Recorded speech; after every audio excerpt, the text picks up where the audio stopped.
very rough overview. We are also able to note in this budget some service fixes. We've allocated about $2.1 million of additional resource to fix some overcrowded bus lines, some bus lines that have schedule adherence problems, and actually to begin improving some service to key employment areas, particularly in Washington County. So we think there's both stability for our riders as well as some good news related to some small service fixes that we know are needed. Much more needs to be done. Everywhere we go, people are demanding more and wanting more from TriMet and the transit system. But we have an overriding cost structure issue that really does need reform, and that's what we and I think the board are very dedicated toward achieving. And perhaps Board President Warner or other members of the board may want to comment on that. So. Thank you, Mr. General Manager. I think Neil's done a great job of describing the budget and where we are, and I really appreciate your write-up. I think you did a very good job, your staff did, in terms of the staff review, and the report on our budget was very concise. I just point out that we are working together with staff and hope to just partner with the union in a way to bring our health care and benefits costs down to the market. And because I believe we can still provide attractive, good benefits for our employees at substantially less cost than we're doing right now. So that is one of the major goals of the board, and we hope to make progress in this next negotiations. I know you have some questions about some of the things that we have going on in the legislature, so hopefully we'll get into those. Any other board members want to say anything? Given time constraints, I think it's been great. Thank you for that introduction. Certainly, the recurring topic of your pension or the post-mortem benefits will come up later on. With that, I would like to proceed with the questions that we have from the commissioners. Again, knowing that we have members of the public that would like to make statements, we will certainly make time for that during the hearing. So with that, I would like to have Commissioner McCall. Thank you, Chair. Yeah, you're off to an early start this year, about a month ahead of time, and therefore so are we. This is our first budget hearing of the season. Why are we so early this year? Nothing wrong with that. Neil, you want to take that one? Yeah, maybe what I'll do is just sort of note that while we had a very difficult budget season, as you recall, last year, but we really had a $12 million gap to cover, and that required both fare adjustments as well as service adjustments that were painful, required a great deal of public review.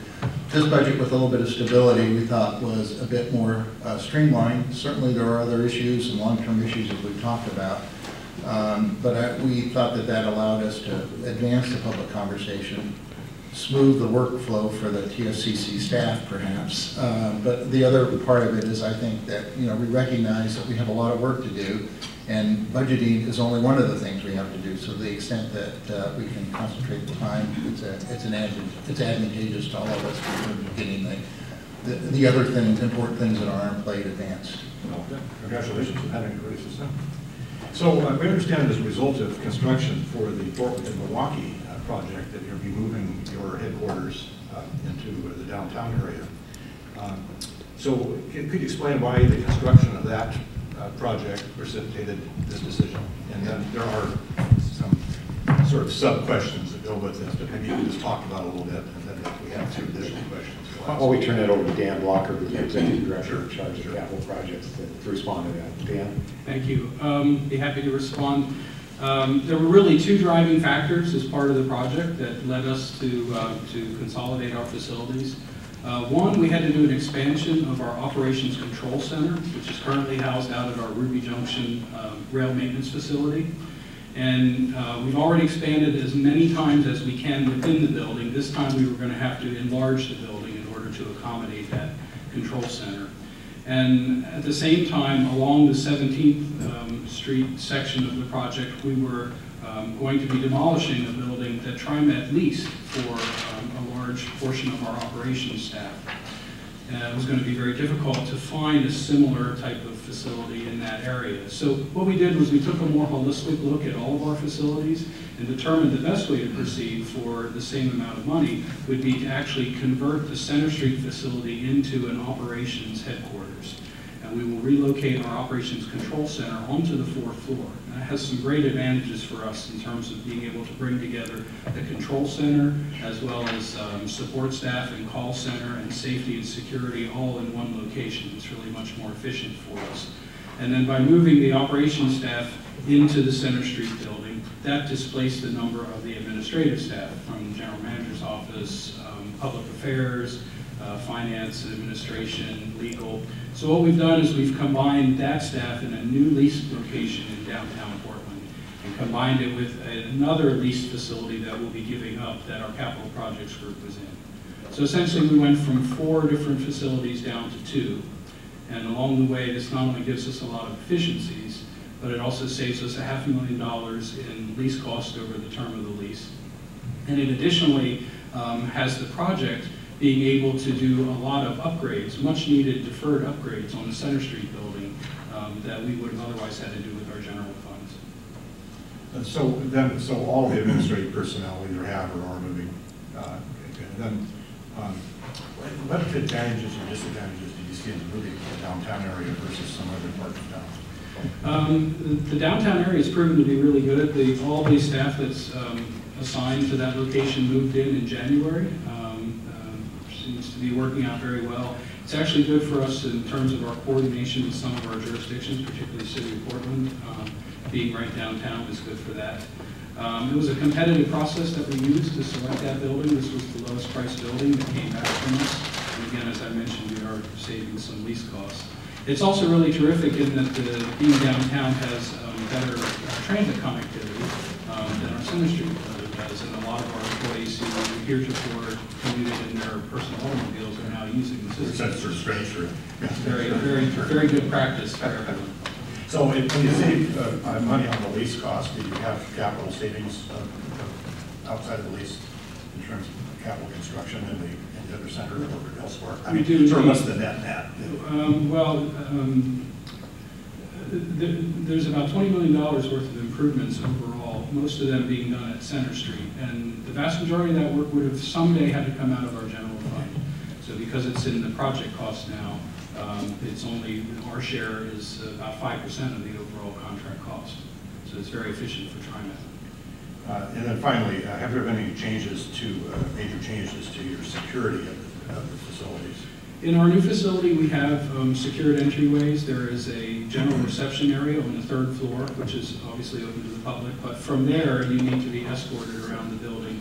All the doors are key tagged, and of course, employees can use their badge to gain access. Thank you. Thank you, Chair. Commissioner Watkins. All right. So since the Portland-Milwaukee Light Rail project required the destruction and renovation of these facilities, TriMet was able to leverage the PLMR project funds consolidating facilities with minimal impact on the general fund budget. Are all expenses to relocate the TriMet headquarters to Harrison Square covered by the Portland-Milwaukee Light Rail project, or is a portion being paid from operating revenues? Some of each. I'm going to ask Dave Auxier to talk about the general fund portions.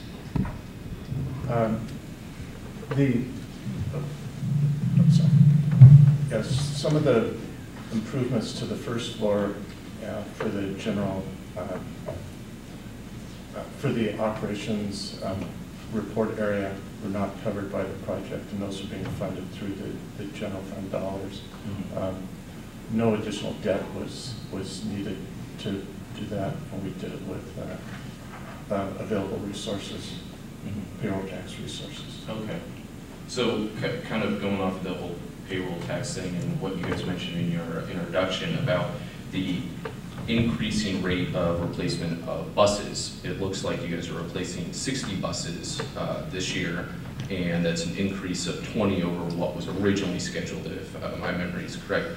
And it looks like by 2016, the plan is to replace 94 more than what was originally planned, bringing it up to 254. So can you kind of explain the decision to accelerate the original replacement schedule? Shelley Lomax, our operations director, could probably answer that quite well. So, good morning. Under a normal financial situation, we would typically plan on replacing about 40 of our 600 buses a year. But then the Great Recession hit in FY10 and 11, and we deferred the purchase of those vehicles. That led to increased bus age, and as a result, there's increased maintenance costs and reliability issues associated with having an older fleet.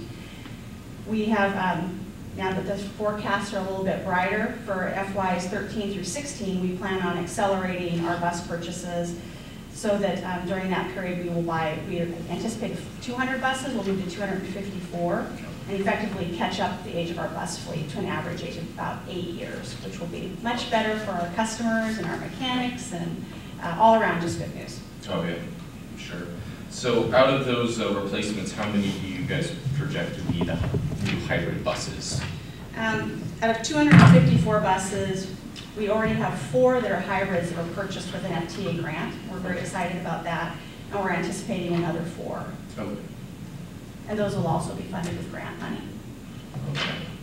Now, it looks like the hybrid buses that were tested in 2002 were not as cost effective and were retired in 2012.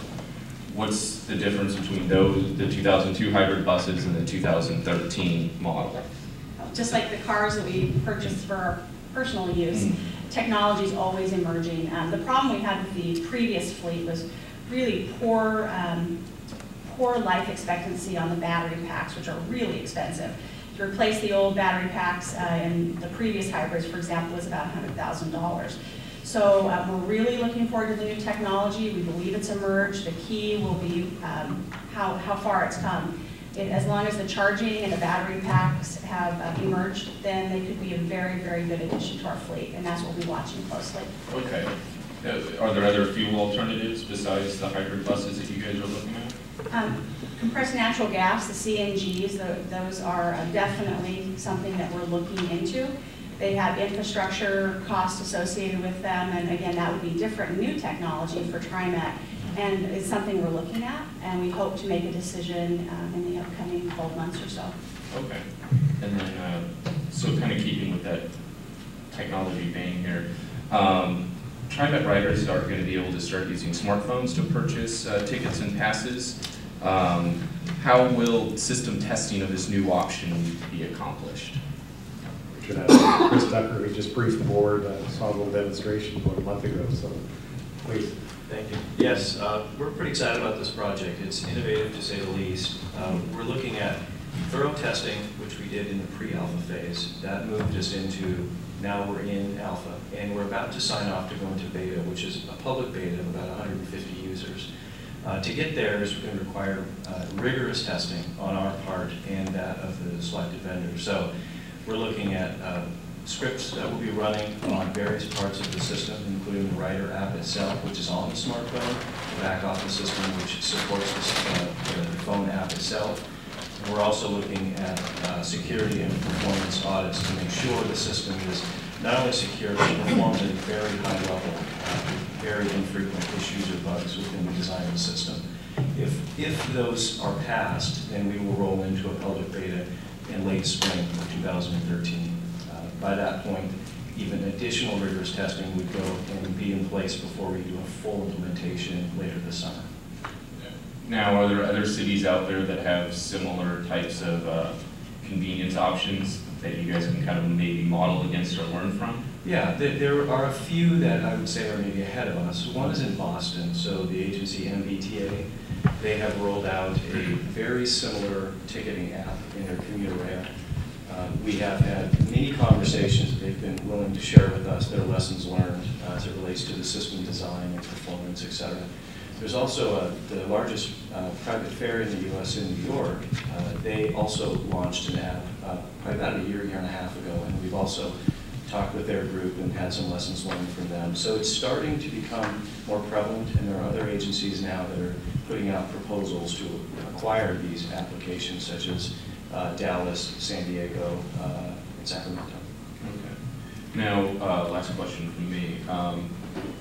For the non-smartphone owners out there, do you have any sort of increased convenience plans out there, like for the smartphone owners?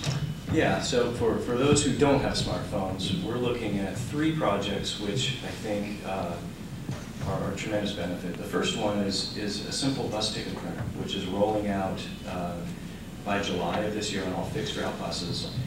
Not a real exciting technology because it's a printer, but what it does do is it allows cash-paying customers to receive a much more durable ticket that is easier to read. It's much easier for the operators, and it also provides a consistent 2-hour experience on bus, which matches the 2-hour experience on rail. That's just one project that's launching, which will help the cash-paying customer. Another one is we're doing a ticket vending machine upgrade to our oldest fleet. So we have 120 machines that are up to 15 years old. So for the customers on the rail platforms, they're going to have an easier experience with the machines, a higher performance, more reliable. Those will all be rolled out by July of this year as well. And the final project, which is larger in scale and will have the ability to impact all paying customers, is we are exploring an electronic fare project, which is in most major cities around the world. And it's more or less a tap card. So it's a contactless card that you can acquire at a grocery store or a transit store. You can load value to an account. So anyone with cash or a check or a credit card can go in a retail store, put money on the account. And when they go to board the bus or the rail vehicles, they tap before they board to give them the easy access to the system. It's seamless. It speeds up boarding rides. We've heard around the world that customers love the ability to load value onto an account. It also is easy to replace those if the card is lost or whatnot, versus now it's just paper, and if you lose it, you lose it. We're excited about that, but we're still exploring it and still looking at the plans for that system. Yeah, thank you. Yeah. Again, we'll hold the public participation to the end. I know we have some written testimony that has to do with fares and revenue, so instead of doing it right now, I think we're going to proceed with all the questions, and then we'll allow the public. I think we're okay on time for now. So, Commissioner Schneider. TriMet receives grant funding from the federal government's mass transit account. Do you anticipate sequestration will affect your funding? Just to note that there are really 2 categories of funding that TriMet receives. One is the discretionary funding, which funds the Portland-Milwaukee project. That does come out of the U.S. General Fund, so that is subject to sequestration. And so, for example, in our fiscal year 13 appropriation for the Portland-Milwaukee, rather than $100 million, we received 94.5. So about a 5% reduction. Again, it doesn't change the federal government's overall commitment to the project. It will change the flow of cash. So it'll stretch out. Exactly. So last year we'll have some additional funding associated with it. But second, and probably more important to your question, is the funds that we receive as formula funds are out of the mass transit and highway and mass transit account, which is not subject to sequestration because it's dedicated spending under the federal rules of the game. Now that's true until the mass transit account within this trust fund is spent down, which we think will be about federal fiscal year 15 currently. And at that point in time, there may need to be some backfill from the general fund, and if there's backfill from the general fund, then we would see some reduction in our formula funds. Our current estimate is about 2.5%. So that will be something that we both have had long conversations with our budget task force as well as the board about making sure that this is one of those watch items in terms of the federal funds that go under TriMet that we really have to be very cautious about as we move into the future. But for this budget, no significant impact associated with the sequestration of the federal funding issues. And it's the same conversations are going on with the congressional delegation about it. Oh, absolutely, absolutely. Your successful arbitration award in July was challenged by the union. This contract is awaiting a judge's decision. Expired, and as you said, you're going to be negotiating a new contract. You have requested legislation to remove binding arbitration for transit workers. How's that bill being received, and what are its prospects? Maybe we ask Randy Stedman, who's in charge of our labor relations, to talk about our progress on that bill. Good morning. Good morning. The bill would have, as you mentioned, repealed the 2007 statute. It imposed binding arbitration for transit workers, and in doing so, that would restore the reciprocal rights to strike by the employees and the employer's right to unilaterally implement its proposals upon impasse. Based on our information, we don't think that that bill is going to get a hearing or move out of committee.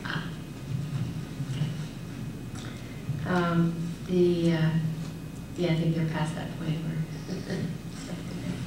The unfunded actuarial accrued liability for TriMet's other post-employment benefits has ballooned to $900+ million as of January 1st. Reductions in retiree benefits were a major factor in the most recent contract by arbitration. Do you have any idea how much those changes will reduce the future liability and TriMet's recent contract offer?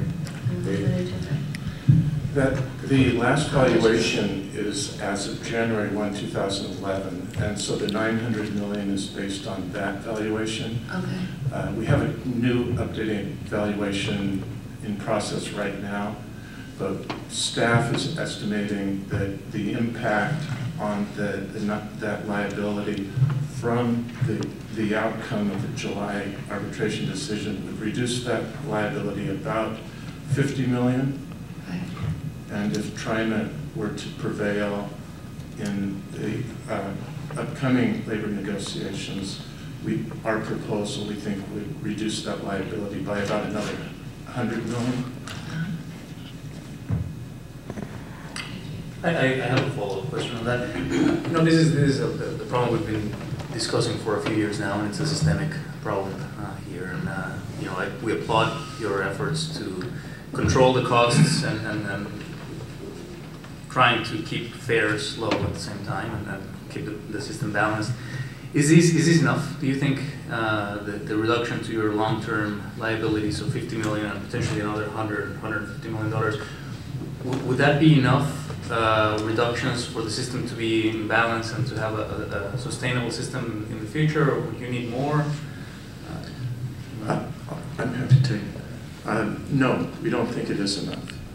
We think this would be a step towards in the direction that we ultimately need to go.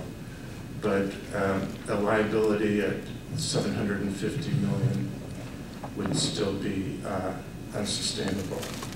And but given the framework of binding arbitration, I believe it's inappropriate to try to overreach, and we're apt to lose, and we're going to have to make those changes incrementally. Right. And so if you had a magic wand and you could reduce the liability to a sustainable level, what would that be? And when do you think you could potentially achieve it? I know this is $600,000 question, but More than that. $900 million.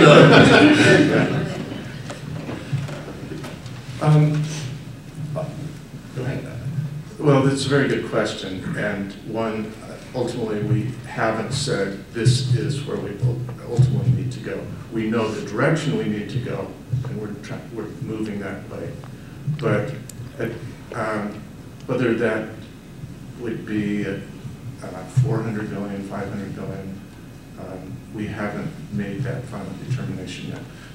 It's a piece of a large funding or TriMet's finances.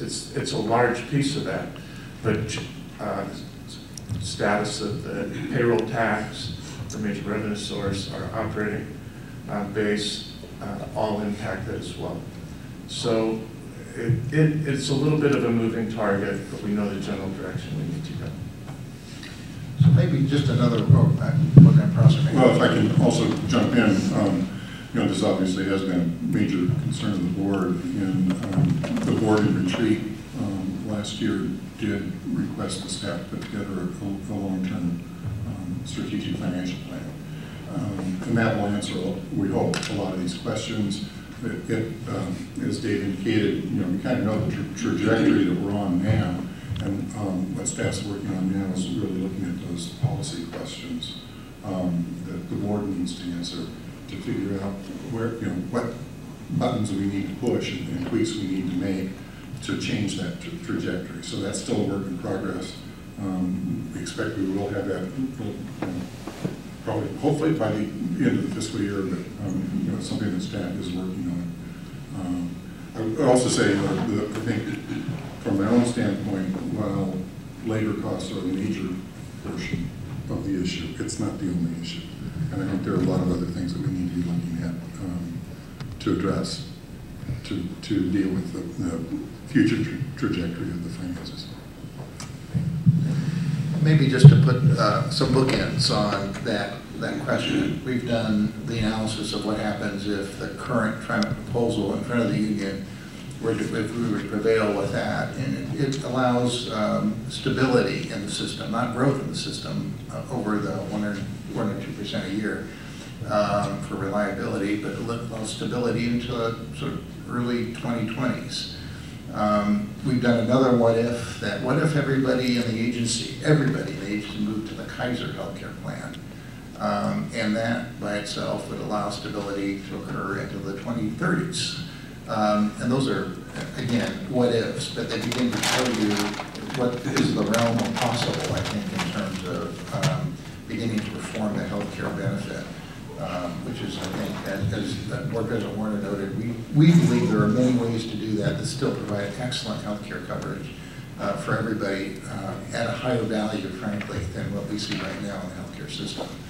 But that's a long, Randy will have his work cut out for him in terms of the long collective bargaining process that really has to educate both sides of the process, both sides of the table related to those issues and the opportunities that we have.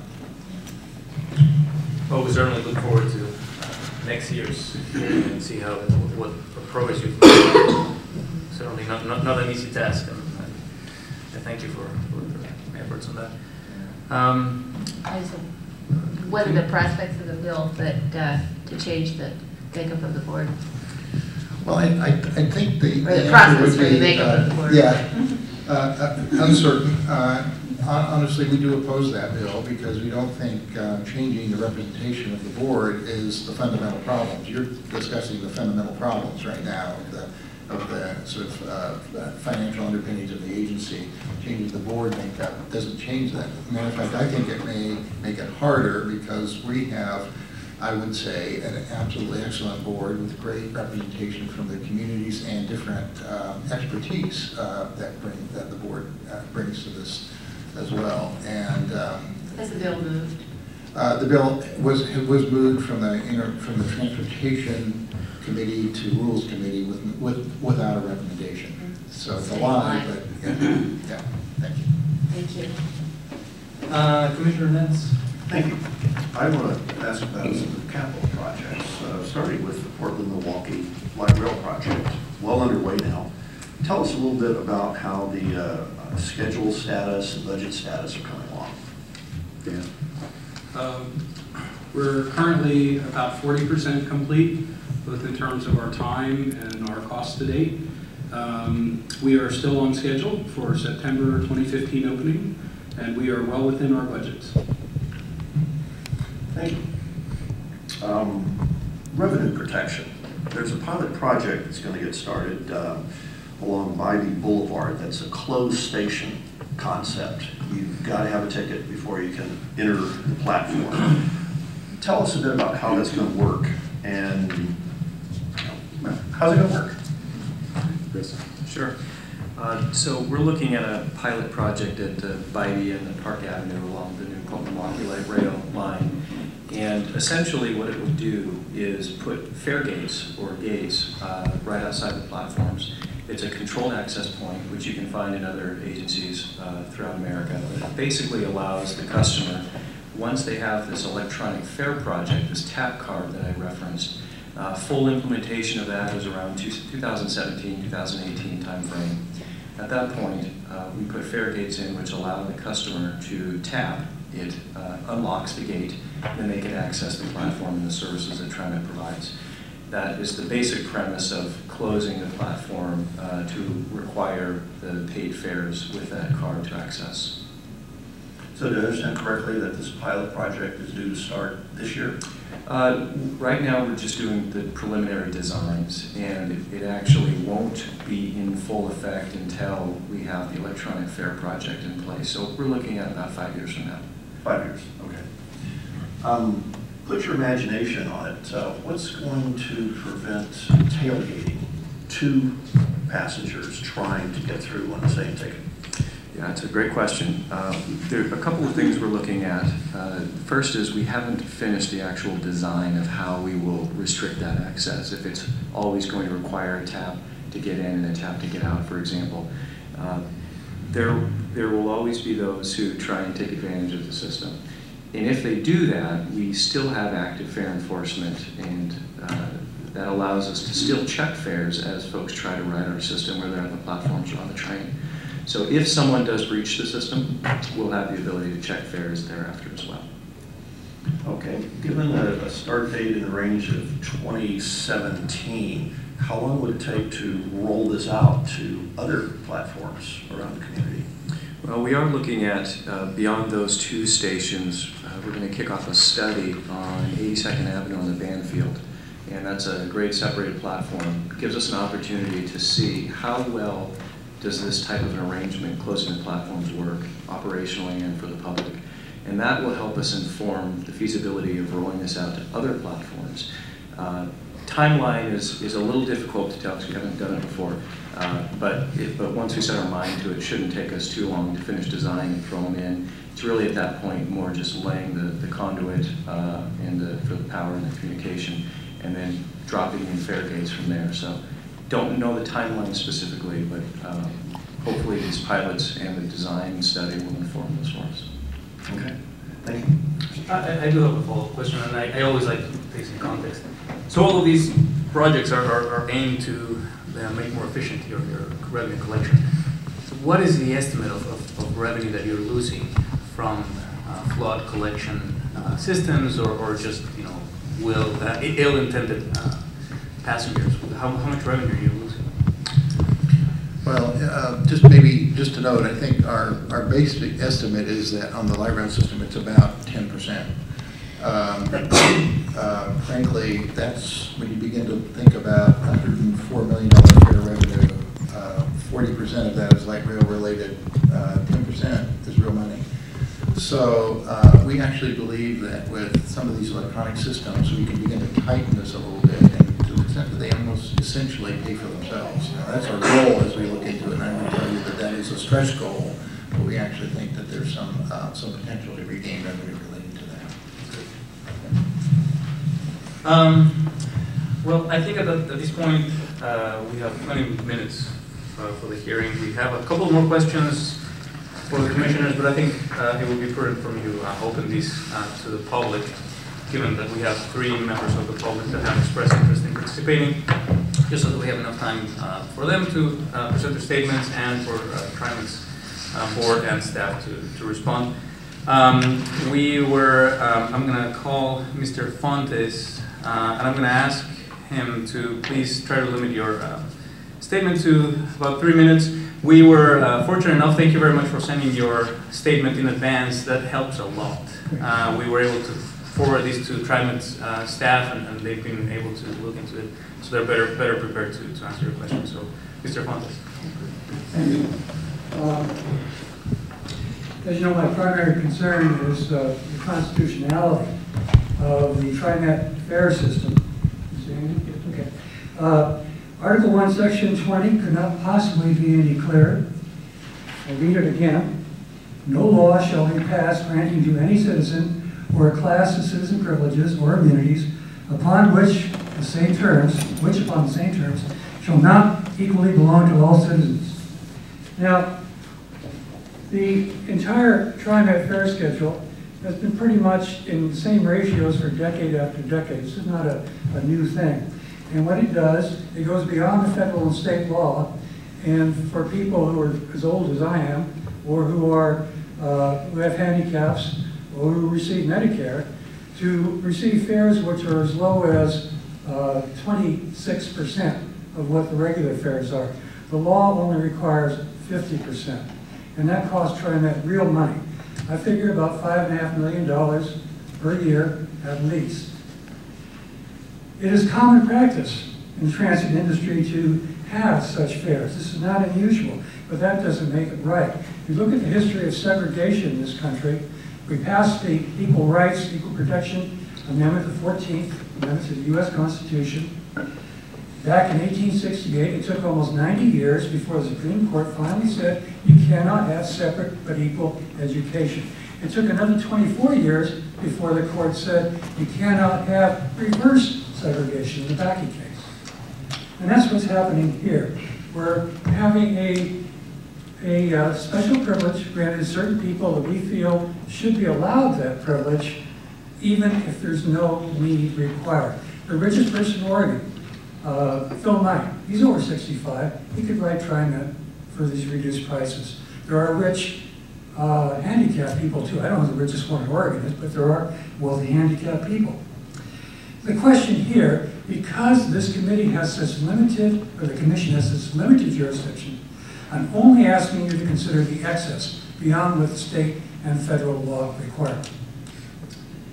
If you look at the charts on the presented in today's handout, the critical things to note is that TriMet's base fare, what the average person pays, $2.50, is the highest by far than it's ever been. The primary reason for this so high is because they dropped the zone system. It's also one of the highest in the country. The only one I know of that's higher is New York's cash fare, which is $2.75. Honolulu is $2.50, Sacramento $2.50, and probably a few others, but most are less than that. But most critically of all, our cash fare is getting farther and farther away from the average fare.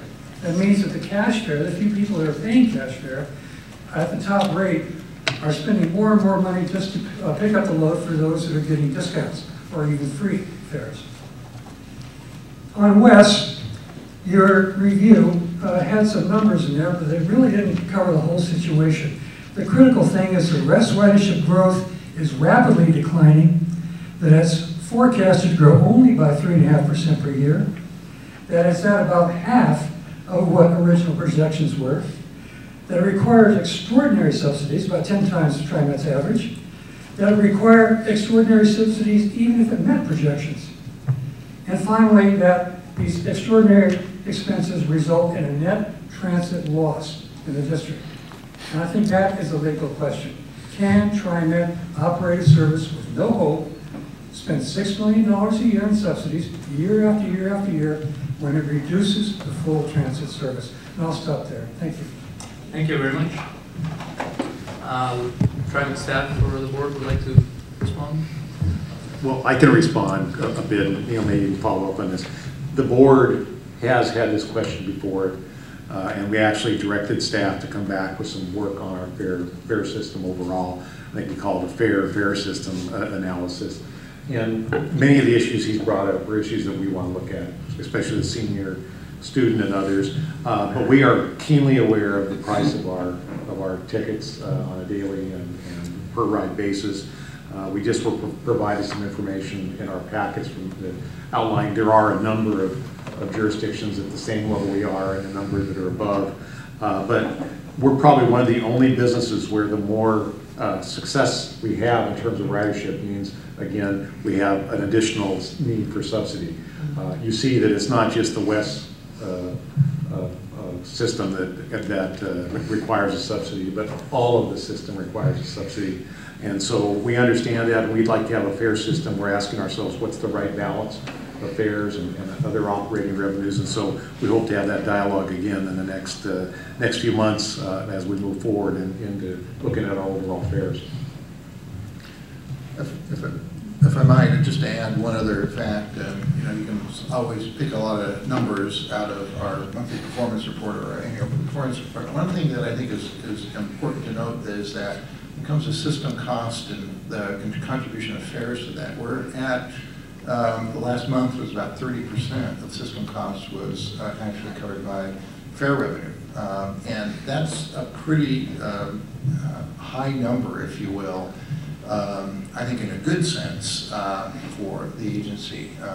Now, that does reflect higher fares, but it also reflects efficiency. More than anything else, it really reflects efficiency of the service that we're providing and the productivity of the service that's on the street. So this is something that the board has asked us to particularly focus on. They want to begin to investigate fare policy much more, and that does include that comparison between the various groups and whether or not the subsidies that are applied are really as intentional and as targeted as they need to be. If there are questions about the legality, our general counsel here, Janet Tran, can certainly answer those questions related to that. I'd like us to pursue Well, that. we have two questions from commissioners. I just have a couple of follow-ups. When will your fair study be done? What's your goal for having that completed? We're actually briefing the board on that, I think in May. Again, the sense is that this will be largely information, and then the board will be providing policy direction to us to sort of size something up. So and will you share that with our staff? Oh, absolutely. Okay. Absolutely. And then, could you comment on I was a little startled from the testimony, but seems to be a difference between WES and the rest of the system in terms of subsidy. Could you talk about that and how that fits into the picture? Well, there's no question that WES is a more expensive service in terms of the subsidy. I would tell you that WES is also very integrated into the system, so everybody who uses WES is generally also using MAX at one end or bus access. So it's a very integral part of our service. We do get subsidy also from the Wilsonville Smart System, so that's not just TriMet's responsibility to keep that service running. And the other thing to understand about WES is that it's really a fixed cost. Running the trains and maintaining the tracks is really pretty much a fixed cost. So what our job is to do is to bring more people on board so that the average cost goes down per customer. WES has had a growth every month since it's opened in ridership, and the last month was on this order of 6 or 7%. So we are seeing healthy growth there. Part of our problem with WES, I believe, was that it opened in the depths of the Great Recession, and so it was a service focused on commuting to jobs, and many of the jobs, particularly the Wilsonville end, had evaporated. Hollywood Video exists no more, and it was right at the end. So we're beginning to see that change and turn around, and we're seeing the results in ridership. And so there is hope, I think. Well, it's more of a comment, I guess, than a question. And I'm not here to either defend or criticize the budget. That's not my point at all. But, you know, running TriMet is sort of like trying to run the country. We want to reduce the deficit, but no one wants to pay for it. And so to that particular extent, I think, I know you recognize that, but I also think that it's easy for those of us to find various points of contention with the system, but nevertheless, there are tremendous challenges in terms of expense reduction and revenue growth. And I suppose you somewhere have discovered that your public isn't particularly shy when you talk about revenue growth or the need to increase ticket prices. So it's not something that I see as simple as simply making a decision, because that decision continues to be influenced by public comment, public protest over a 20-cent increase or whatever it might be. So I just want to recognize that it's not easy. Without getting into that, we don't have enough time or your expertise on my side, but without getting into the technical legal aspect, I don't know if General Counsel would like to make some brief remarks about the public testimony. Well, I think probably the key point is the concern about the Privileges and Immunities Clause of the Constitution. And I'm sure you are aware that the state constitution is construed similarly to the federal constitution. The point here is that when we talk about classes or characterizing ridership, it is not impermissible so long as it isn't based on an immutable characteristic. So to the extent we're talking about riders who have disabilities or who are of a certain age, so long as we're treating them all the same, it doesn't run afoul of the law. Okay. Well, thank you, Mr. Fungus, for your for testimony, and we definitely look forward to the Fair study. I think it goes along with the initiatives we're looking at, the ridership, these ticketing booths and the gates, ways to close the gap and look at subsidies in a more fair way. Next, we have Mr. Arnold Panich. I hope I pronounced that correctly. We don't have any written testimony, but please. And I apologize, Mr. Fontes. We do have an open seat here. So, Mr. Panich, if you want to come over here, I think that might be easier. Oh, thank you. I'm Arnold Panich. I sit on your committee for accessible transportation, and I'm in love with TriMet. I ride it all the time. I came here this morning on a bus, 11 minutes. I want to talk a little bit about the LIFT program, which is transit mobility freedom for those who can't ride the fixed route. When you reduced the buses a year ago, you reduced the LIFT service. I asked you to return the LIFT service to those neighborhoods that were eliminated on weekend cuts, Saturday, Sunday, and the evening cuts that you took. You're now carrying people to activities before 7 o'clock, but they can't get home. Now, I'm able-bodied, and I can hitch a ride with somebody if I see them in the audience of the theater. If you're disabled, you can't hitch a ride with a normal car, and you're stuck. And you're stuck to having to get a taxi cab to get home, and it's got to be one that's got a big lift in it. So I ask you to enable people the freedom of mobility, their rights to get around on Saturday, Sunday, and in the evening, and you've eliminated those services. I heard people testifying at our committee. I've heard people testifying in Salem with the legislature about that freedom. And when we queried the staff at TriMet, they said there was no cost savings anyway, because you've got tremendous fixed costs, and the cost per ride is going up, and so there's been no savings anyway, and that is troublesome to me. My second issue is the students. I want to ask that you put in the budget more and more subsidy for our high school kids in all of the school districts in the 3-county area, even if you just start with the 5 or 6 school districts in Portland. Now, you've been targeting the Portland public schools, but this is a 3-county issue. My thought is it's an educational vehicle. If you can train these high school students to ride public transit, you've got them for life. I grew up in a Catholic neighborhood where the priest always said that if you give me a boy for 5 years, I'll make him a Catholic forever.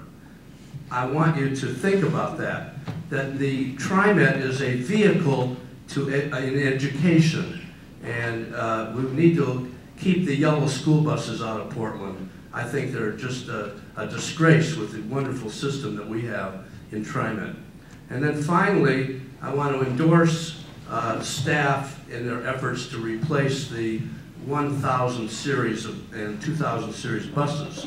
Universal design, low floor, stop belching. I'm getting into my 70s now, and it's more and more difficult to get up and down the steps. And when they kneel the bus in the front, and I'm in the back of the bus, it's hard to get off the bus on the steps at the back. My bus stop happens to have no sidewalk. I've got to go right onto the street and then into somebody's flower bed to get on and off the bus. So I endorse the continual acquisition of safer, low-floor, universal design vehicles. Thank you for your time. Thank you. Great, thank you very much. I don't know if anyone wants to comment. If you like, just to very quickly,